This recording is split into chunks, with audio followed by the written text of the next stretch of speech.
Ang 27-year-old na si Ja, proud sa pagiging multi-talented creative industry worker, events host and manager, multimedia producer, at social media manager. Bigay todo siya sa pag-hustle. So right now, because of having multiple jobs, I was able to invest na and have my first car and also sa properties ko na eventually I want to turn into business. Side hustles din ang diskarte ng baristang si Amy. Nagkaroon din ako dati ng milk tea shop na nakakuhaan ko ng source of income ko. Pero mas pinili ko na tulungan yung kuya ko na dun sa bagong business ng kapatid ko. Kung day off, tutok naman sa food business bilang kahera at server.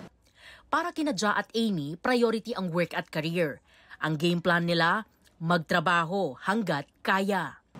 Yan nga rin ang lumabas sa pag-aaral ng isang health insurance provider. Karamihan daw ng Gen Z o yung mga pinanganak noong 1997 hanggang 2015 ay mas gusto ang eksenang live fast and retire young.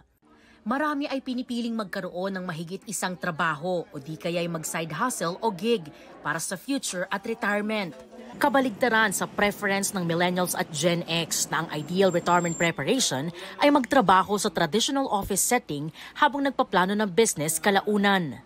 Paliwanag ng clinical psychologist na si Rainier Ladic, actually po habang tayo ay tumatanda, mas nag-stabilize na kasi yung ating personality and it affects yung openness natin to options. So it means to say na the older we are, the more we look for stability.